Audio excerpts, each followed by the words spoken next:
शिवाय नमस्तुभ्यम। हम सबको पता है कि अमावस्या का बहुत ही पावन सा दिन आ गया है। बहुत ज़्यादा डाउट है लोगों को, क्योंकि आपको पता है कि वट सावित्री व्रत भी आ गया है और बहुत लोगों को ऐसा डाउट है कि भैया 26 मई को होगी सोमवती अमावस्या या फिर 27 को हम लोग मंगलवार को अमावस्या का व्रत रहेंगे या उपाय करेंगे। इसी की बात हम लोग करने वाले हैं। पूरी विधि आपको बताऊंगा, साथ ही साथ ये भी आपको बताऊंगा कि इस दिन आपको कौन सा उपाय करना चाहिए जिससे महादेव की कृपा आपके घर परिवार के ऊपर हमेशा बनी रहे और आपके पितृ पूर्वज हमेशा आपसे खुश रहें। ये बात मैं क्यों कह रहा हूं पता है? अमावस्या का दिन हमेशा किसके लिए होता है? हमारे पूर्वजों को समर्पित होता है। इसी की बात करने वाले हैं, बहुत ही ध्यान से सुनिएगा। देखो, सबसे पहले मैं आपको बता दूं, जब ऐसा कोई डेट को लेकर के डाउट होता है ना, मैं आप लोगों को एक पंचांग दिखाता हूं जो कि महाकाल की नगरी उज्जैन का होता है ना। देखो क्या करिएगा, यहां पर सबसे पहले ये कौन से दिन का पंचांग खुला है, देखो क्या लिखा है, 26 मई 2025 उज्जैन मध्य प्रदेश, यानी महाकाल की नगरी का पंचांग है। अब सुनो, यहां पर देखो क्या लिखा हुआ है, कृष्ण पक्ष की अमावस्या तिथि 26 मई को दोपहर में लगभग 12:12 पर स्टार्ट हो रही है और ये खत्म हो रही है 27 तारीख को सुबह के 8:32 पे खत्म हो रही है ना।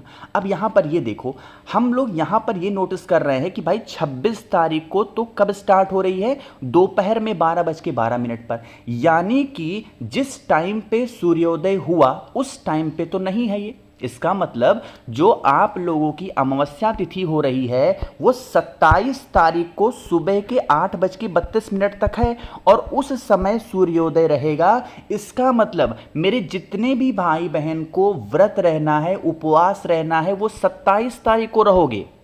व्रत कब रहना है अमावस्या का? 27 को। बट अगर आपको उपाय करना है तो उपाय आप 26 को भी करेंगे और 27 को भी करेंगे। तो आप लोगों को ये मौका मिल रहा है सोमवती अमावस्या का, बहुत ही सुंदर सा, क्योंकि 26 तारीख को भी अमावस्या तिथि पड़ रही है, रात का समय देखा जा रहा है, इसीलिए 26 तारीख को उपाय वाली बातें की जा रही हैं। बट अगर व्रत वाली बातें की जाएंगी तो भाई 27 तारीख को मॉर्निंग में सूर्योदय के समय हो रही है अमावस्या तिथि, इसीलिए व्रत कब रहना है? 27 को। उपाय कब करना है? 26 और 27 दोनों को। चीजें क्लियर हैं क्या यहाँ पे? चलो अब यहाँ पर हम लोग आगे बढ़ते हैं कुछ ऐसी चीज़ों की जिसको हम सभी लोगों को अमावस्या तिथि पे फोकस करना चाहिए। हमें अपनी फैमिली में, परिवार में बहुत सारी खुशियों को लाने के लिए इससे आसान, इससे प्यारा उपाय आपको नहीं मिलेगा। जब हम शहद की बातें करते हैं, मैंने आपको बताया है शहद हमेशा किसके लिए होता है? क्रोध को शांत करने के लिए। मेरे जो भी भाई बहन को गुस्सा बहुत आता है ना, हर छोटी बातों को लेके क्रोध, गुस्सा, चिड़चिड़ाहट, मतलब ऐसी बहुत सारी चीज़ें आपको देखने को मिलती हैं। आप लोग को मात्र 2 चीज़ें लेनी है। सोमवती अमावस्या पे इस उपाय को भी कर सकते हो और चाहो तो 27 को भी कर सकते हो, कोई दिक्कत नहीं है। बहुत सारे कैलेंडर आपको देखने को मिलेंगे जिसमें 26 तारीख को भी लिखा हुआ है सोमवती अमावस्या और 27 को भी लिखा हुआ है भौम अमावस्या, तो दोनों लाभ आपको मिल सकता है। क्या करिएगा, यहाँ पर आप लोगों को शहद दिखाई दे रहा है, थोड़ा सा शहद लेंगे। शहद लेने के बाद में जो दूसरे नंबर की चीज़ सामने निकल करके आती है अमावस्या तिथि पे, वो हमें दूर्वा लेना है ना।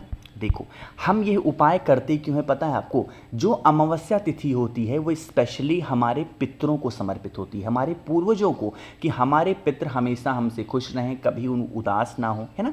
तो दूर्वा ले लिया। अब तांबे का लोटा लेना। अमावस्या तिथि किसके लिए होती है? अभी भी बताया, पितरों के लिए। और पितरों का जब भी उपाय किया जाता है तो गंगा जल डालना अनिवार्य होता है। तो आप लोगों को थोड़ा सा गंगा जल कलश के अंदर डालना। फिर क्या करना है? पहुंचना है महादेव के शिवलिंग के पास में और महादेव का पूरा परिवार शिवलिंग के ऊपर ही विराजमान है, पता है आपको ना। अब यहाँ पर एक नियम सुनिएगा, जो हमारे पितरों का स्थान होता है वो भी शिवलिंग के पास में ही विराजमान होता है। कहाँ पे? देखो, जब आप जल चढ़ाते हो, मेरी बात सुनिएगा, जब आप जल चढ़ाते हो ना, जल क्या होता है? ऐसे बहता बहता बहता बहता बहता जलाधारी से नीचे गिरता है। जिस स्थान पर ये जल नीचे आकर के गिरता है वो स्थान किसका होता है? हमारे पितरों का होता है, हमारे पूर्वजों का होता है ना। सबसे पहला काम क्या करना है? जो आपके पास में दूर्वा है, अपने पितरों का ध्यान करते हुए, अपने पितरों का स्मरण करते हुए दूर्वा को यहाँ पे नीचे रखेंगे। जैसे मैंने रख दिया ना, आप भी दूर्वा को ऐसे नीचे रखना। दूर्वा रखने के बाद में आप लोगों को जो मैंने शहद दिखाया था ना, उस शहद का लेपन करेंगे माता अशोक सुंदरी के स्थान पे। जैसे लेपन कर, एक कलर चेंज कर लूँ वरना आप बहुत कंफ्यूज होते हो आप लोग, कौन सा कलर लूँ, ठीक है ये वाला ले लेते हैं। तो यहाँ पर क्या करेंगे, आपको शहद का लेपन करना। अब शहद का लेपन करने के बाद में फिर आप लोगों को जल चढ़ाना है। गुस्से, क्रोध, चिड़चिड़ाहट, इन सभी चीज़ों के लिए किसका स्मरण करते हैं, हाटकेश्वर महादेव का। तो उन्हीं का ध्यान करते हुए आपको जल चढ़ाना है। जल चढ़ाओगे, यही जल बहता हुआ इस दूर्वा के ऊपर गिरेगा। जो दूर्वा आपने नीचे रखा ना उसी पे गिरेगा। थोड़ा सा जल गिर जाने दो दूर्वा पे, उसके बाद में आपका चढ़ाया हुआ जल थोड़ा सा कलश में या फिर किसी भी पात्र में रोक लेना।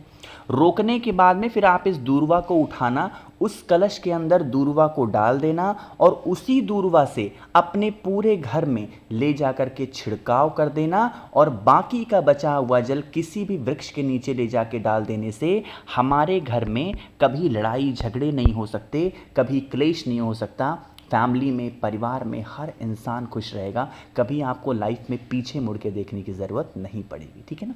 चलो, तो यहाँ पे हम लोगों ने पहले उपाय की बातें कर ली हैं।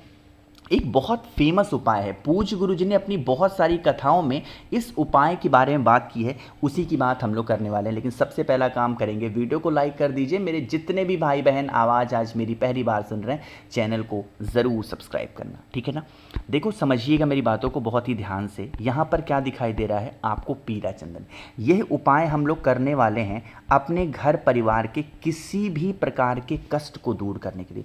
चाहे वो कष्ट आपके घर में छोटा कष्ट हो, बड़ा कष्ट है, किसी भी प्रकार का कष्ट है, आप उपाय करेंगे।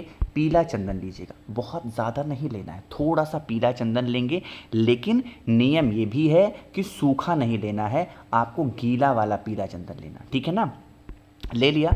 लेने के बाद में आप पहुंच जाएंगे महादेव की शिवलिंग के पास में। यहाँ पर पहुंच करके अब वही पीले चंदन को जो आप लोगों ने गाढ़ा सा लिया है, पेस्ट बनाया है, उसी को हमें लगाना है ना। चलो, लगाने की विधि समझते हैं, कहाँ कहाँ लगाएंगे। आपको पता है महादेव का पूरा परिवार शिवलिंग के ऊपर विराजमान है। सबसे पहले उस पीले चंदन की बिंदी आपको लगानी है भोले शंकर के शिवलिंग के ऊपर, कुंदकेश्वर महादेव का ध्यान करके। पहली बिंदी महादेव के शिवलिंग के ऊपर। दूसरी बिंदी सर्वप्रथम पूजनीय देवता हमारे हिंदू धर्म सनातन धर्म के कौन है, भगवान गणेश, तो उनके स्थान पर लगाएंगे एक बिंदी। दूसरा स्थान भगवान कार्तिकेय के स्थान पे लगाएंगे, 3 जगह लगा दिया। चौथा स्थान आपको लगाना है माता के हस्त कमल पे, जिसे हम प्यार से, प्रेम से क्या बोलते हैं, कटी भाग बोलते हैं, वहां पे लगाएंगे। 4 हो गया। 5वीं जगह लगानी है माता अशोक सुंदरी के स्थान पे, 5 हो गया। जो 6वीं जगह लगानी है बिल्कुल यहाँ पे एंड पॉइंट पे, जिस स्थान से जल नीचे गिरने वाला होता है ना, वहाँ पे लगाएंगे। एंड द लास्ट वन शिवलिंग के पीछे इस साइड में आपको लगाना है 7वीं, है ना।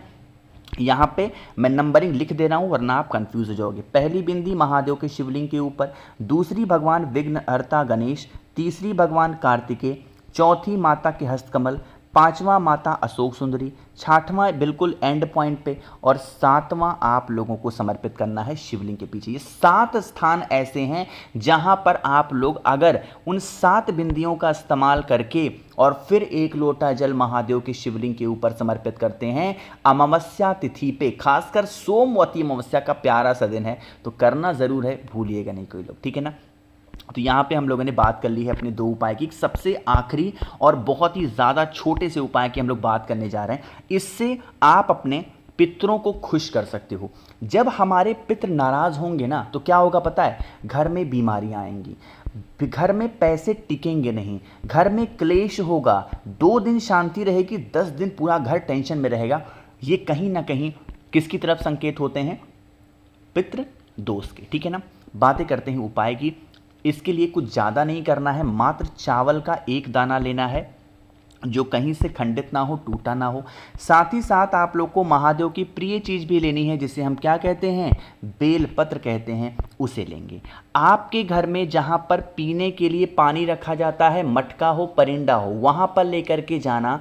उस बेल पत्र को और उस एक चावल के दाने को अपने पितरों का ध्यान करते हुए जहाँ पे पीने के लिए पानी रखते हो वहाँ पर खड़े होकर के पितरों से विनती करेंगे, हे पितृ देवता, हम नादान हैं, नासमझ हैं, हमें पूजा पाठ करने का ढंग नहीं है, हमें किसी भी चीज़ों का ढंग नहीं है, जो भी गलतियाँ जो भी त्रुटियाँ हमसे या हमारे परिवार के सदस्यों से हो गई हों हमें क्षमा करें। ऐसे प्रार्थना करके और उसके बाद में उन दोनों चीज़ों को महादेव के शिवलिंग के ऊपर अगर समर्पित करते हैं तो इससे पितृदोष हमारा खत्म होता है। फिर आपको कहीं भटकने की ज़रूरत नहीं है, ये करा लो वो करा लो, कुछ नहीं कराना है। महादेव का साथ रहेगा तो कभी भी कुछ कराने की आवश्यकता भी नहीं पड़ेगी। ठीक है ना, करिएगा ज़रूर। मैंने कोशिश की आप सभी को सब कुछ अच्छा बताने की। वीडियो पसंद आई हो तो लाइक करिएगा, कुछ पूछना है नीचे कमेंट सेक्शन में पूछें। और मेरे जितने भी भाई बहन आवाज़ आज मेरी पहली बार सुन रहे हैं, चैनल को ज़रूर सब्सक्राइब करेंगे। श्री शिवाय, नमस्तुभ्यम।